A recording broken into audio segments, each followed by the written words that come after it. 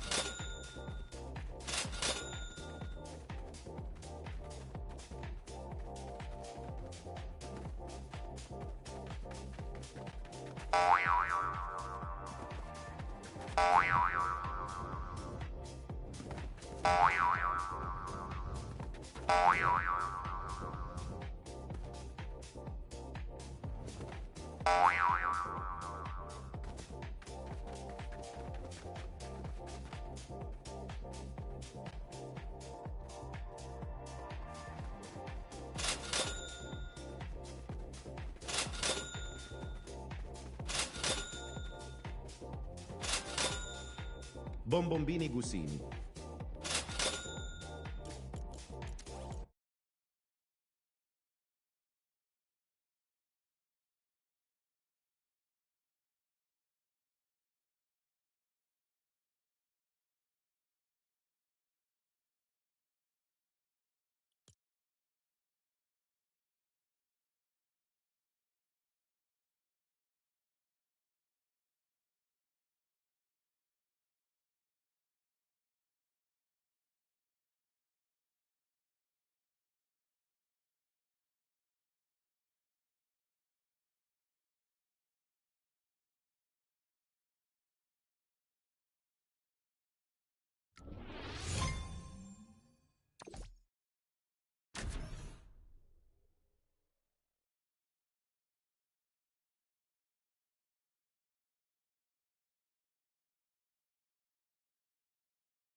Lucky Rot.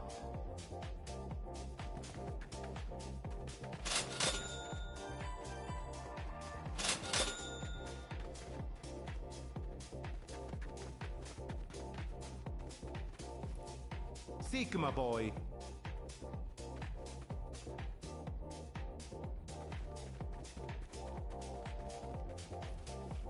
Bonbombini Gusini.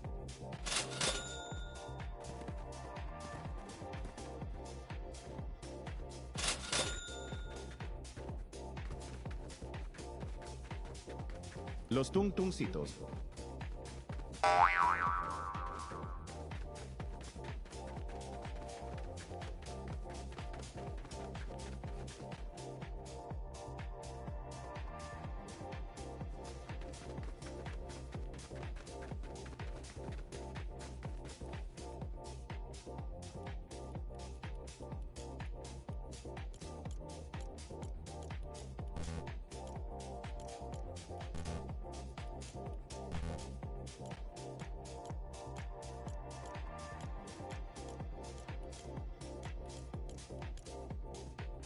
Lucky Rot.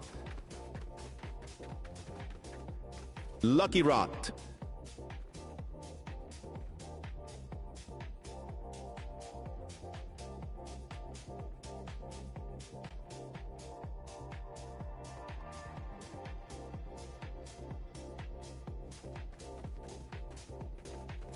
Los Tung Tungcitos.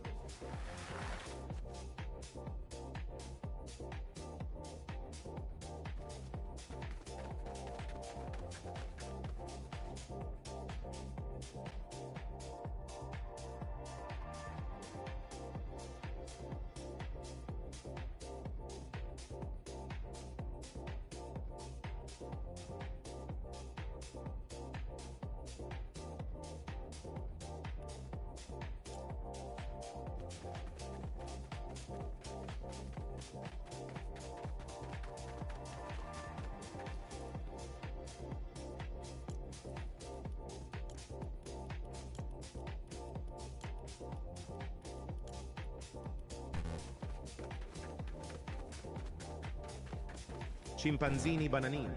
Tim cheese.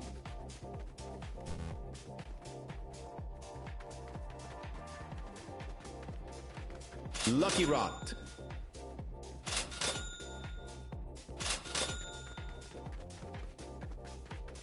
Lucky Rot.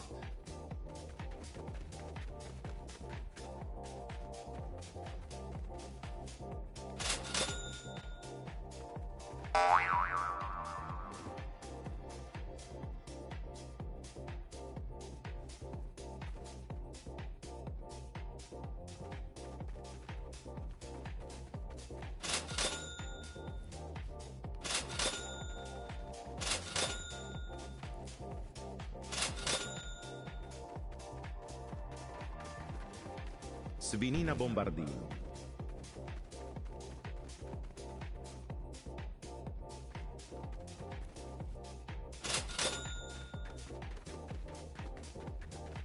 Bambini crostini.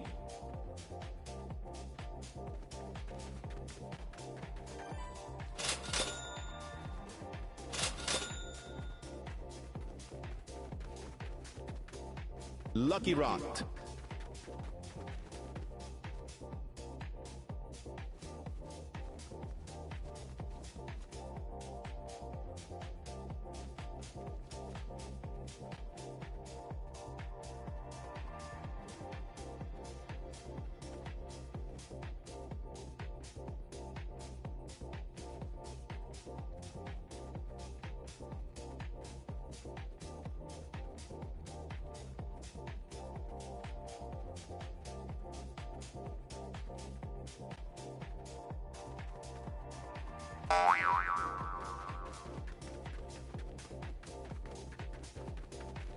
Boneca Ambalabu. Pipi Kiwi.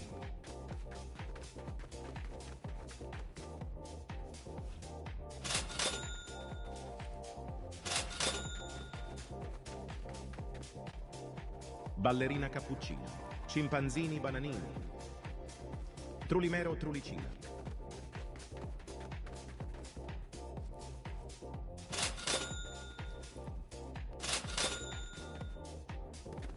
Pipi Kiwi.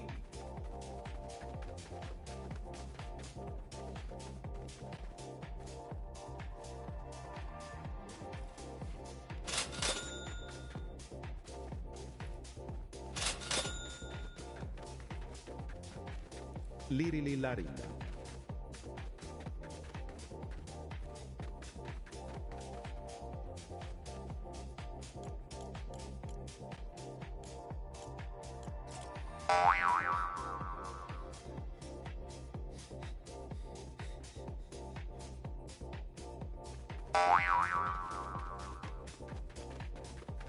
Pipi Kiwi. Cappuccino assassino.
Špijuniro golubiro.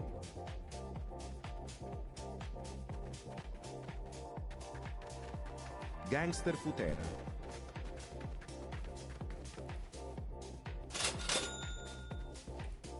Sigma boy.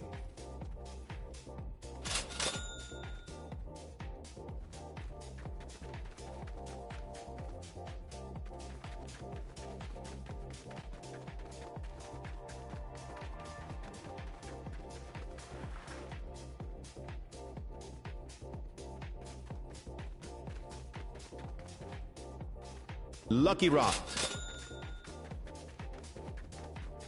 Lucky Rot.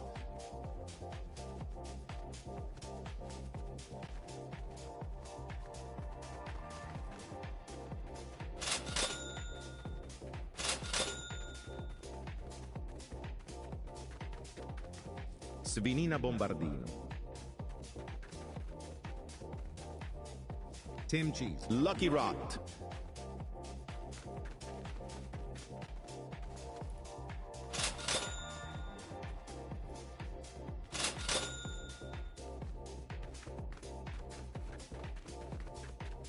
Bambini crostini.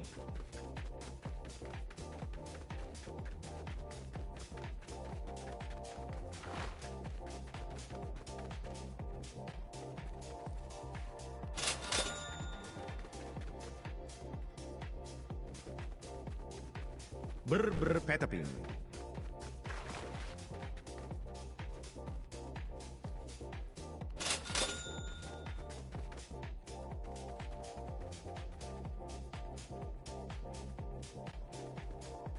Los lirilitos.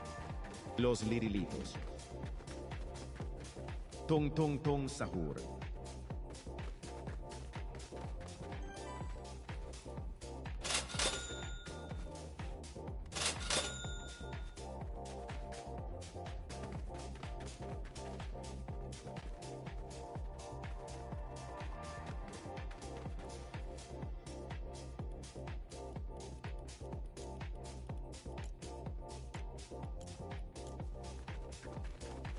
Ballerino Lololo. Trulimero Trulicina.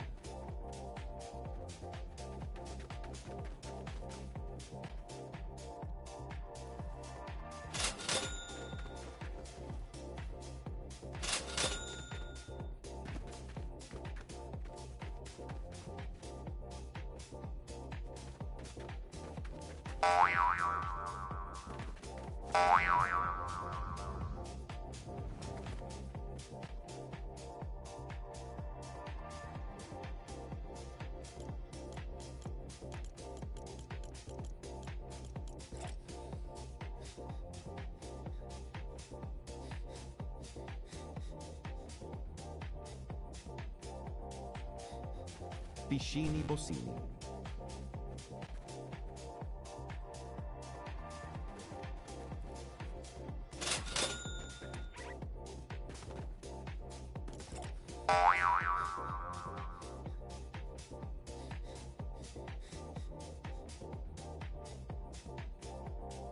Lucky Rot.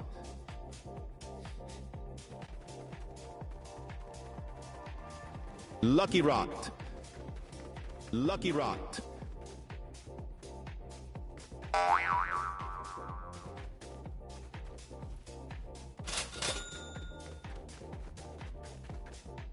Lucky Rot.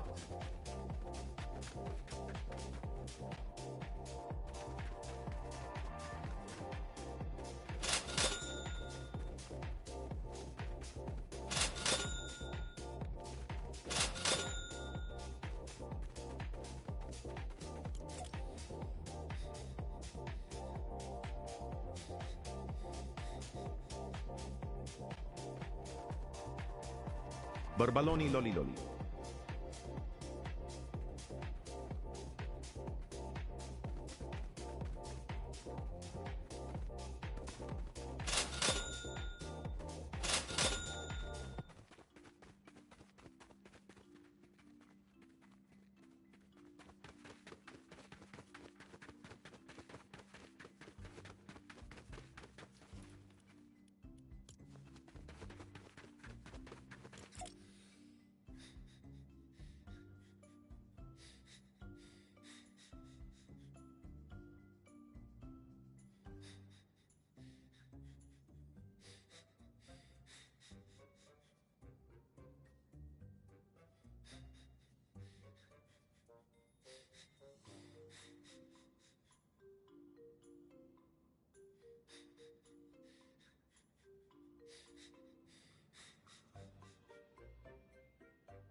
Bonbombini Gussini.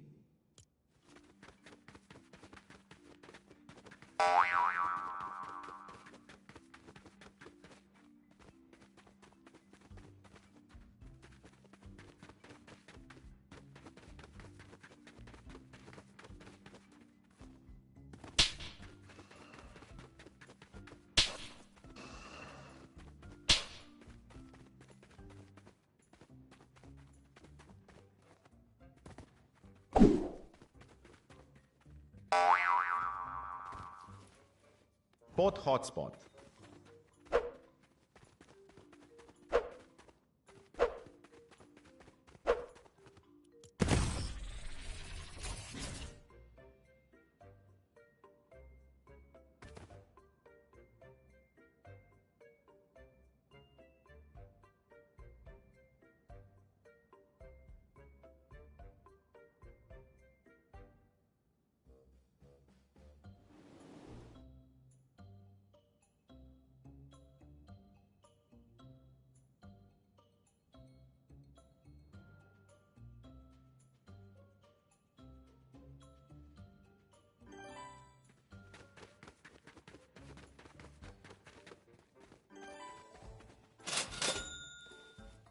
Bulbito bandito, trattorito.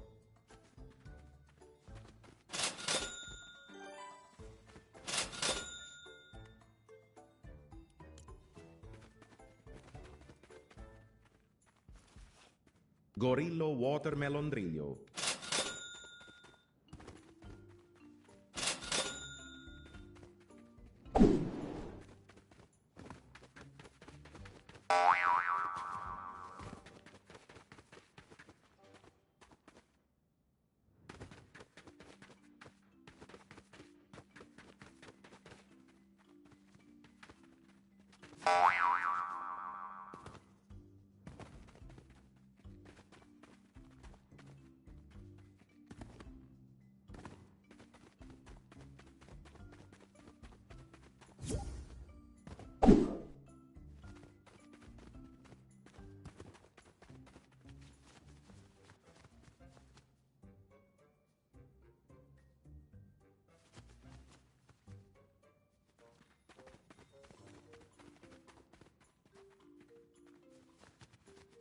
Tralalero tralala.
Pot hotspot.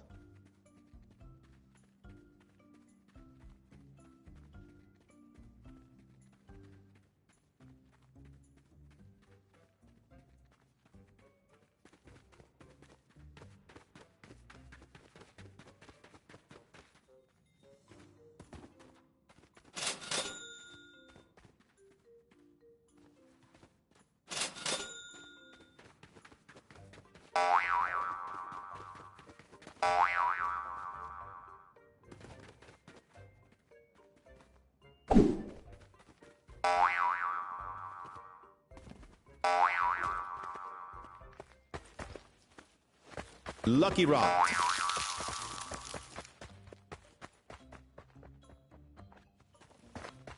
Los Tung Tungcitos.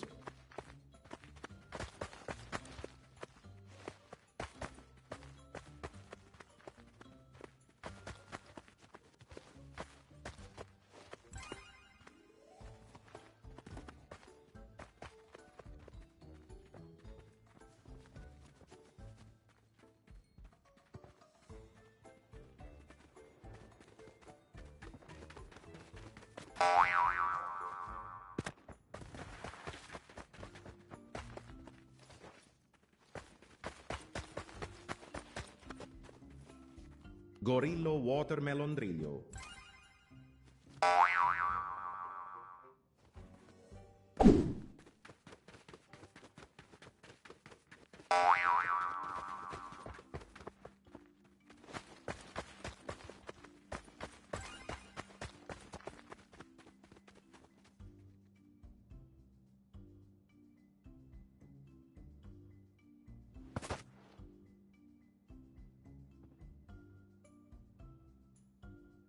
Tralalero tralala.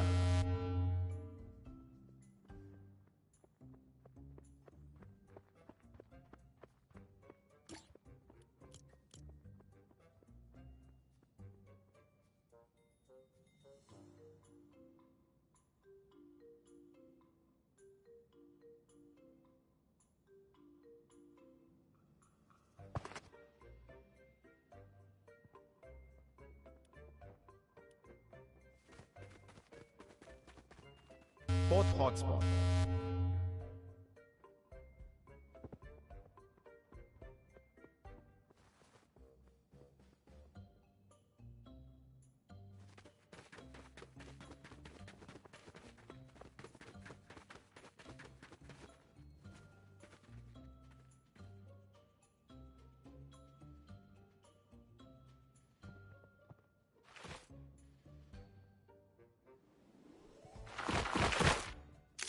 Bulbito bandito trattorito. Bulbito bandito trattorito.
Lucky Rot.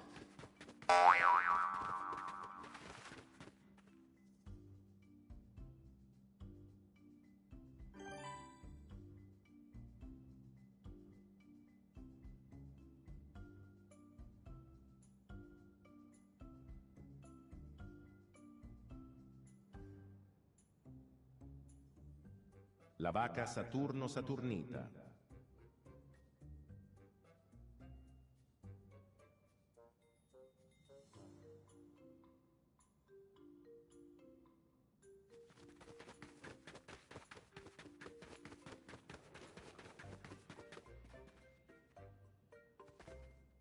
Los Orcaleritos.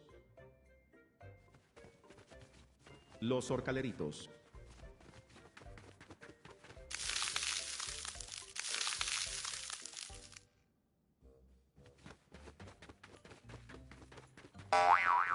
Svinina Bombardino.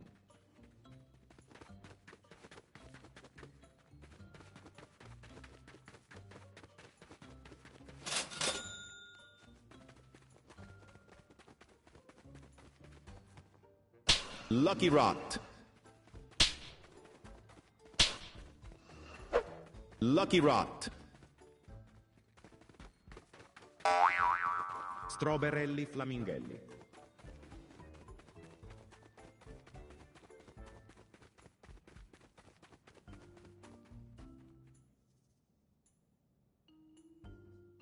Tralalero tralalà.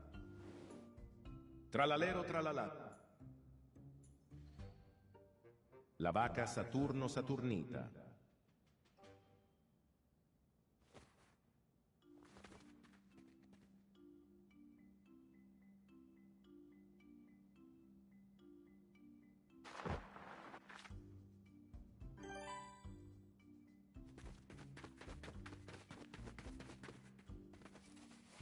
Tralalero tralalà.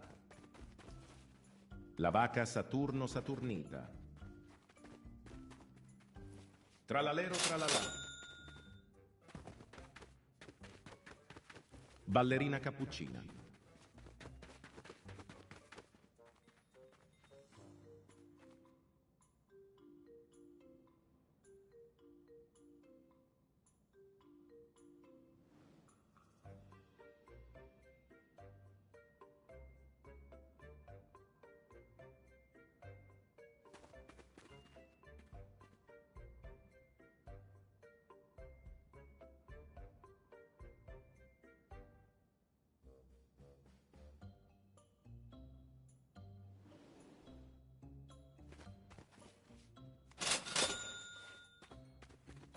Tralalero tralalà.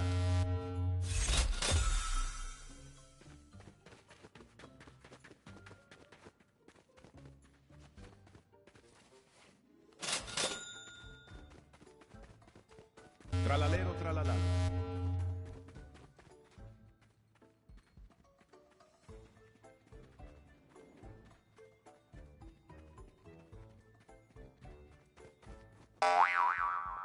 Tralalero tralalà. Tralalero tralalà.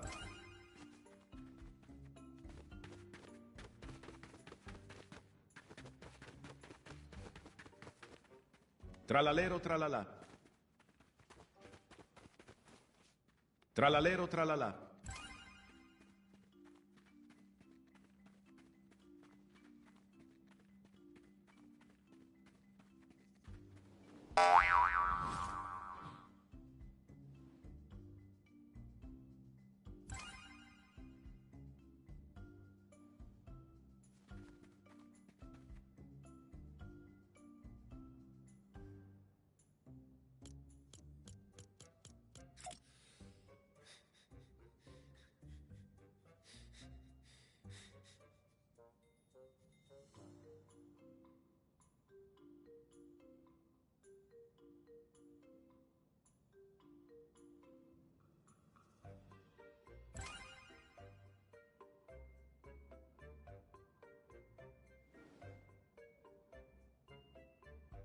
La vaca Saturno-Saturnita.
Bananita dolfinita.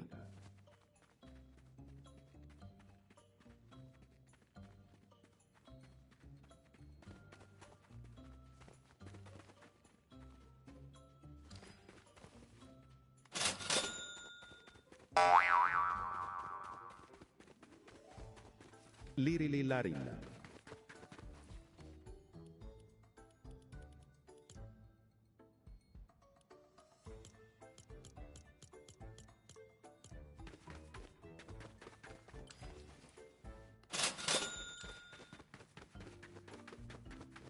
Fluriflura.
Brr brr petapim.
Cappuccino assassino.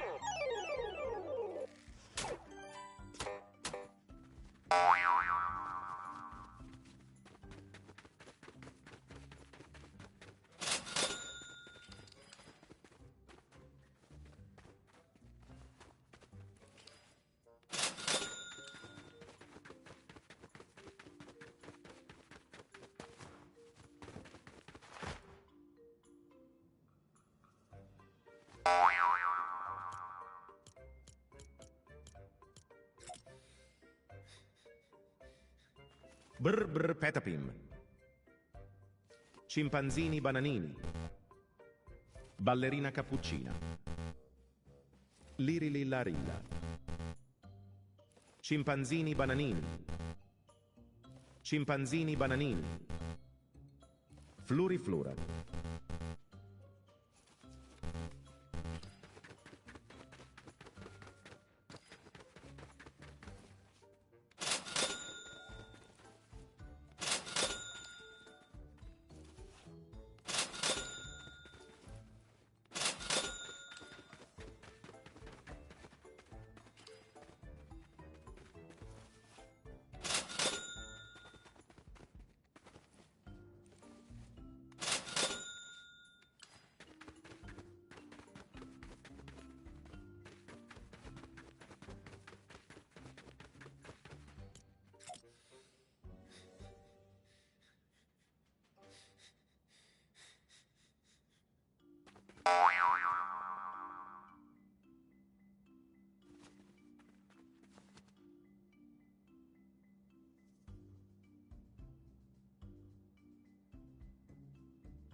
To sahur.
Ballerino Lololo.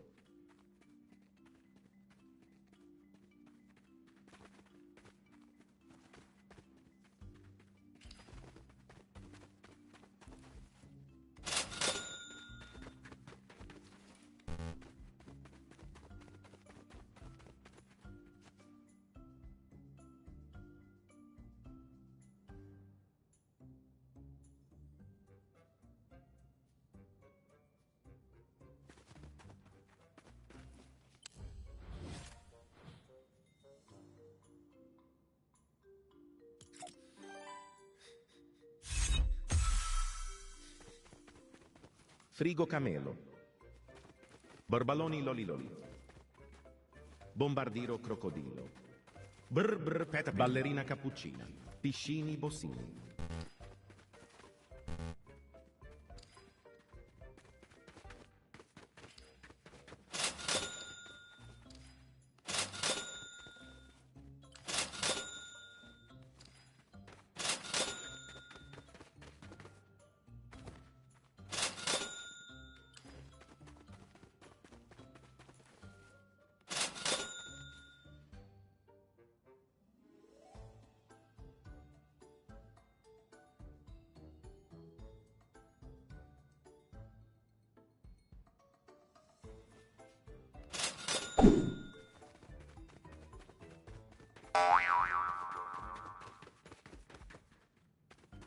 ballerina cappuccina.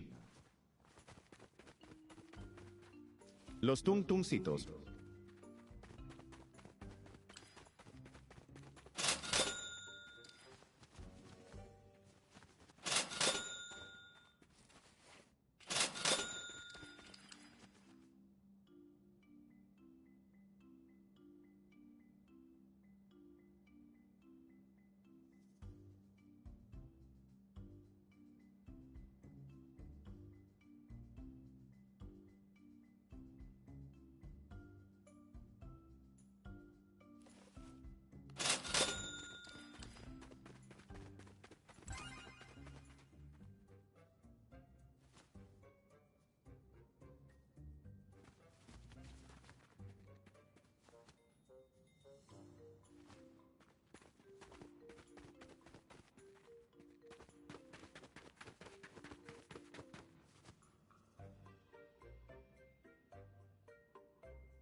Chef Crabra-Cadabra.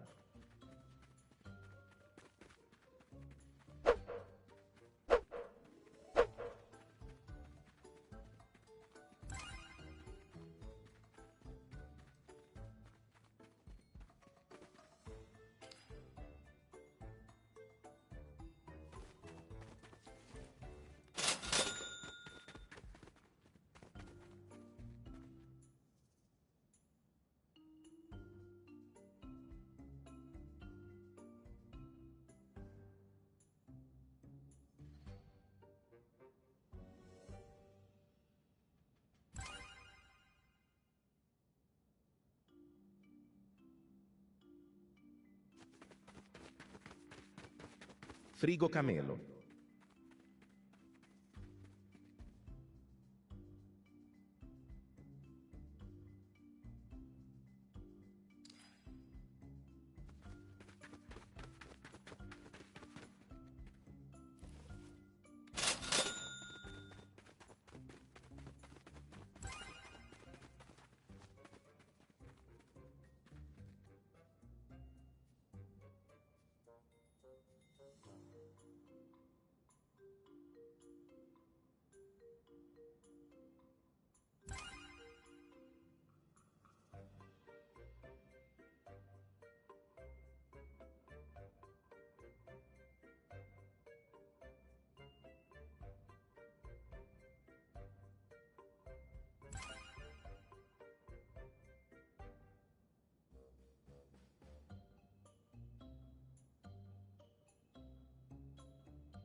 Alessio!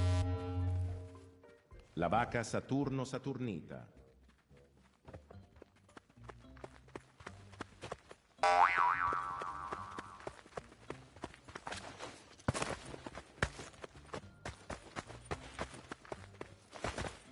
Bombombini Gusini.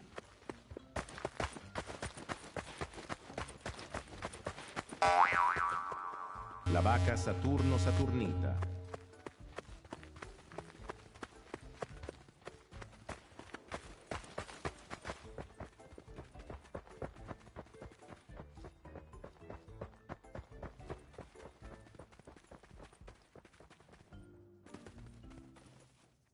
Tralalero tralala.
Špijuniro golubiro.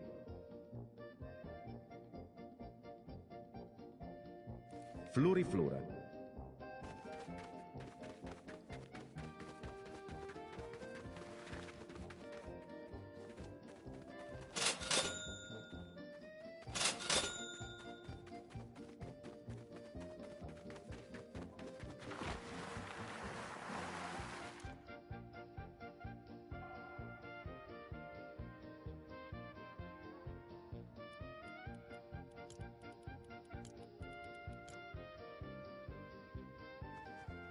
Lucky Rot.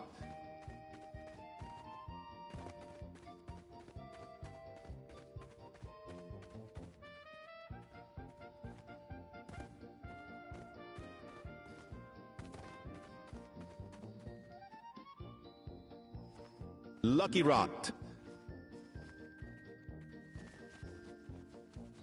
Lucky Rot.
Piscini bossini.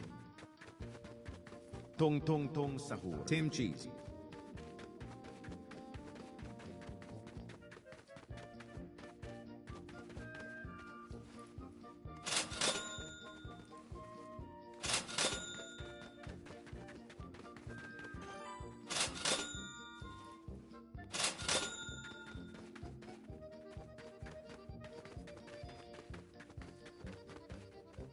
Brr brr petapin. Los lirilitos.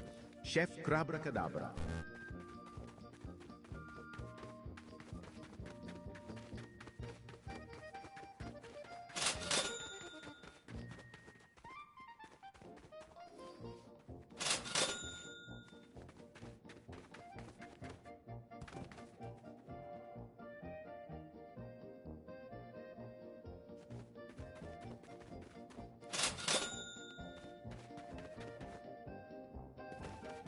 Bananita dolfinita.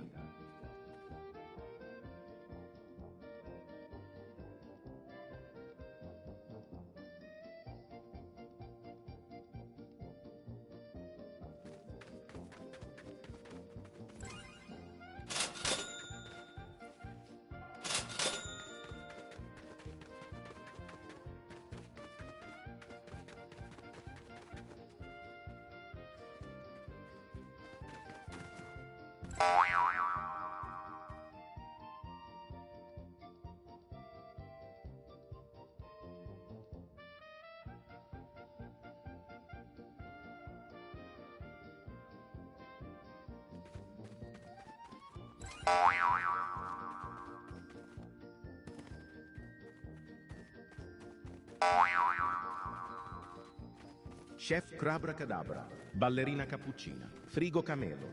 Cimpanzini bananini. Lucky White.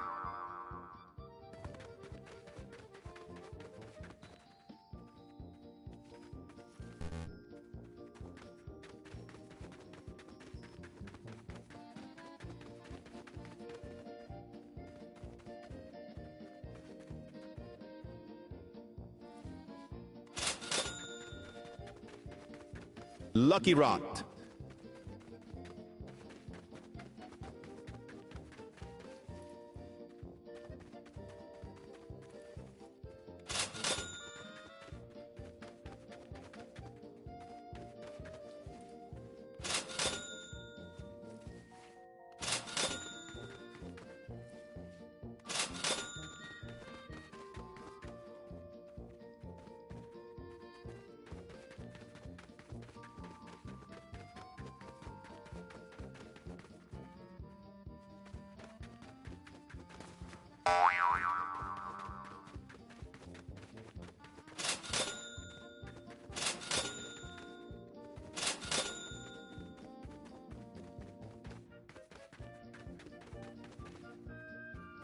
Bananita dolfinita. Los tung tungsitos. Cappuccino assassino. Bambini crostini.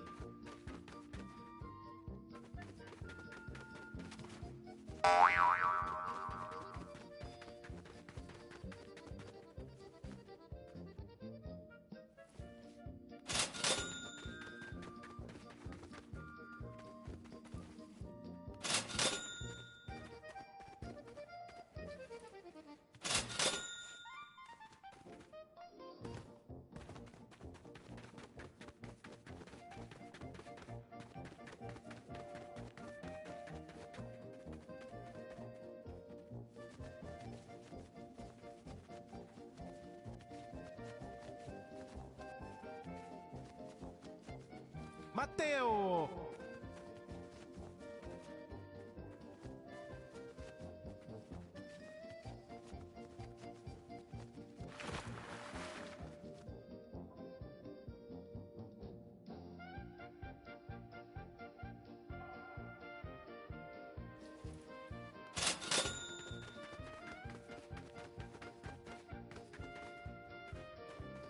Spioniro golubiro. Brr brr petapin.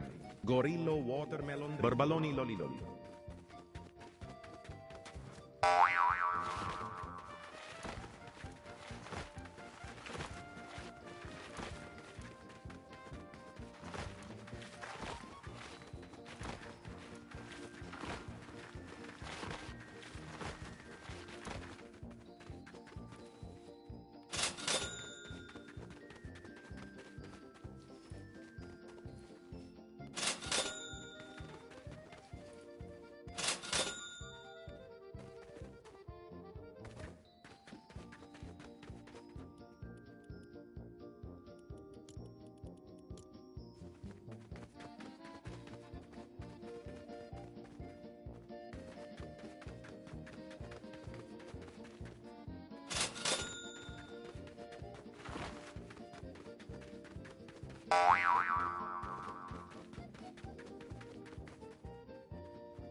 Borbaloni loliloli.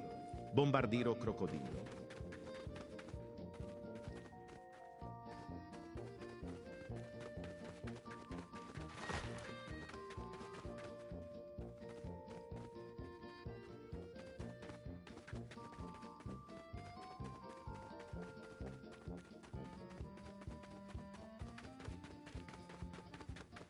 Lucky Rot.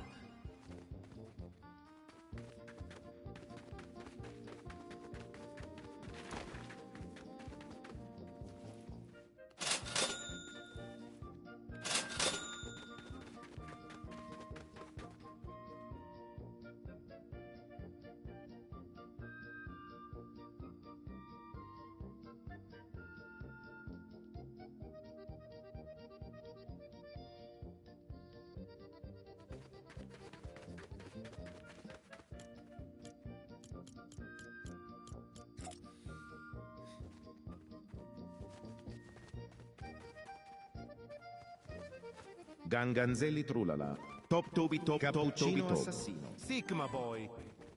Top Toby Top Toby Top.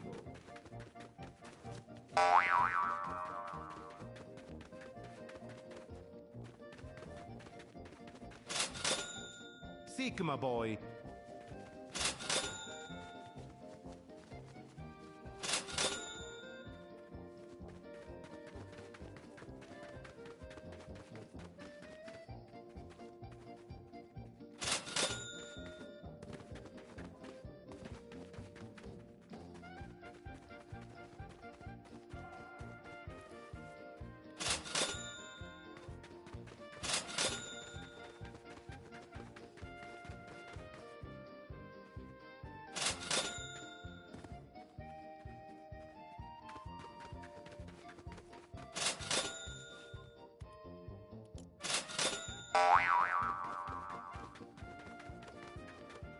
Boneca Ambalabu. Gangster Futera.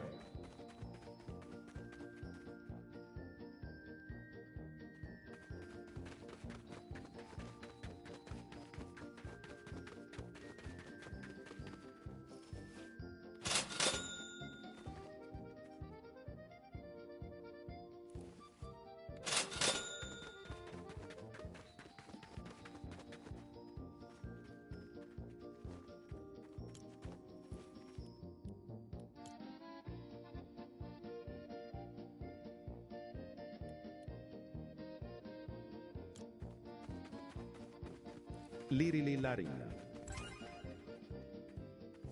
Lucky Rot. Lucky Rot.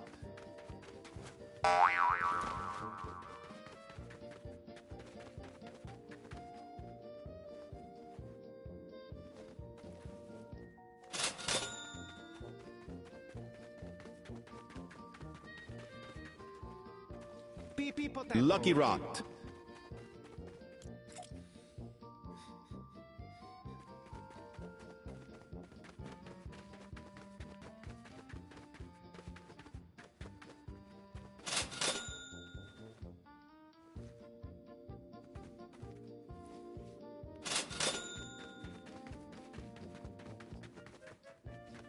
Lucky Rot.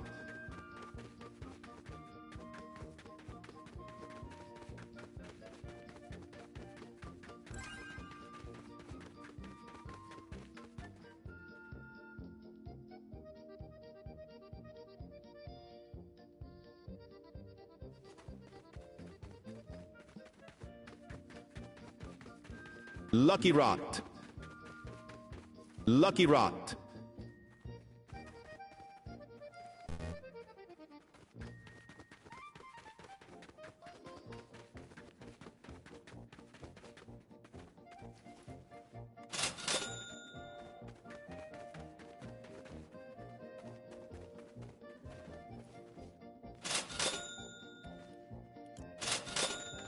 Lucky Rot.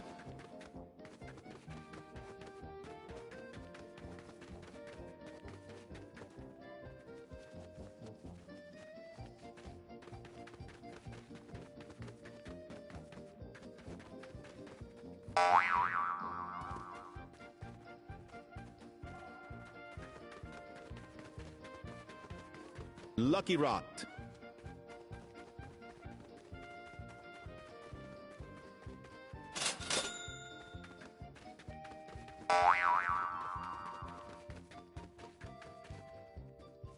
Lucky Rot.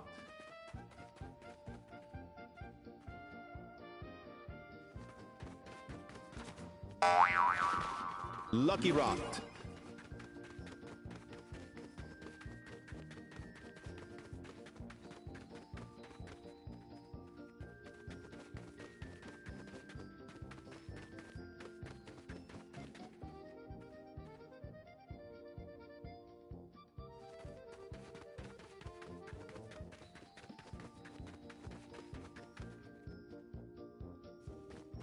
Lucky Rot. Lucky Rot.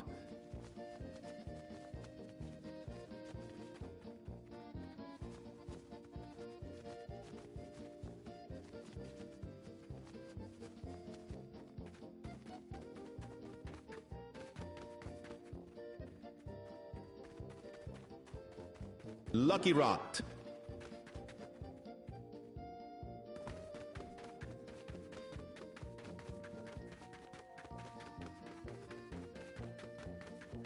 Lucky Rot.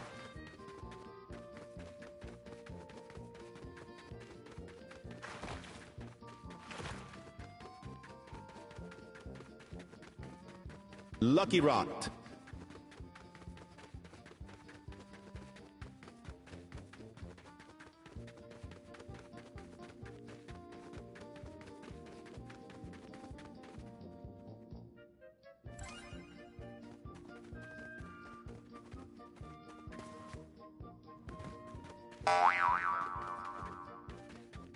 Lucky Rot.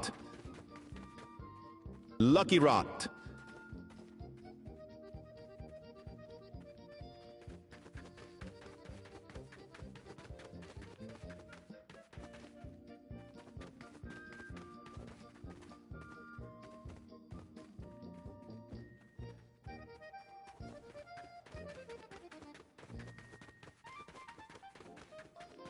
Lucky Rot.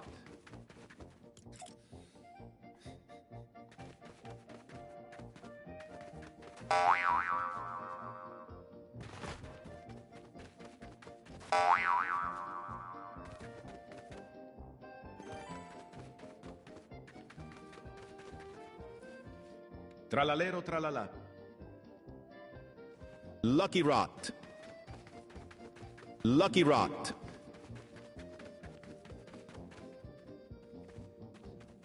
Lucky Rot.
Ta sahur.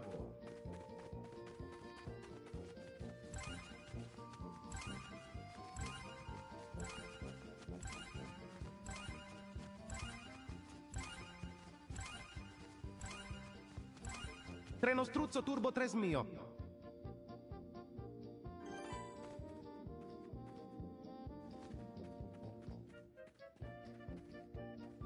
Treno struzzo turbo 3 mio.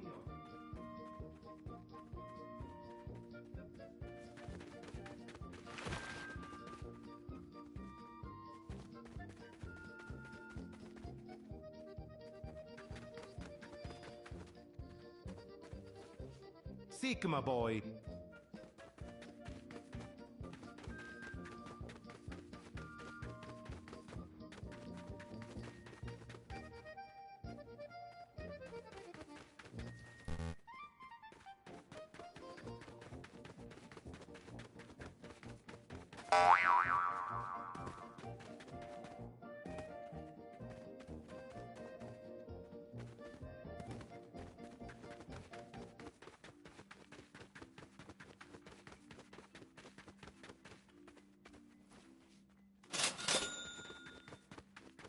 Los Tung Tungcitos.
Los Horcaleritos.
La vaca Saturno Saturnita.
Tralalero tralala.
Tralalero tralala.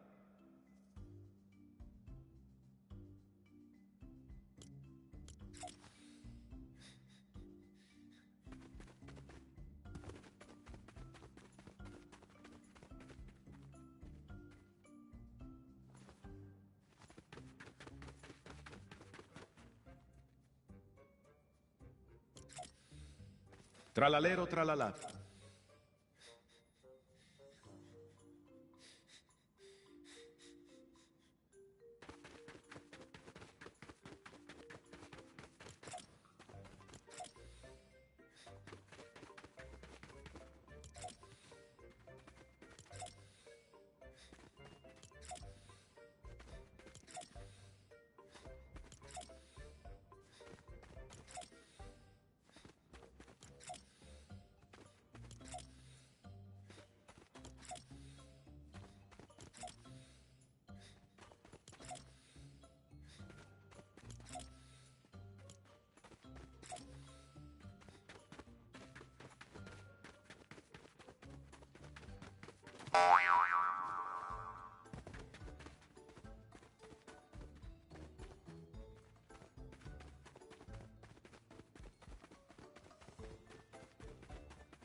Top Toby Top Top Toby Tob.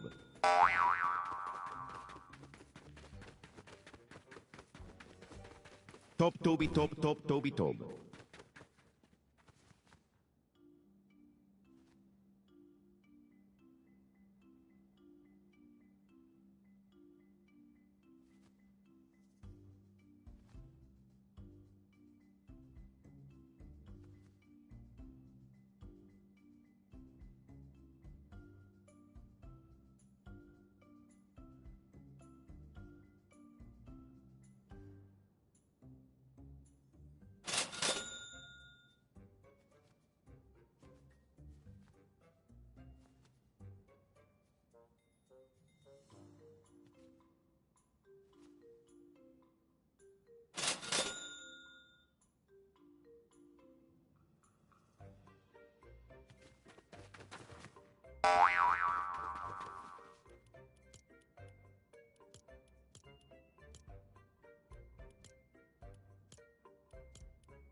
Treno struzzo turbo 3 mio.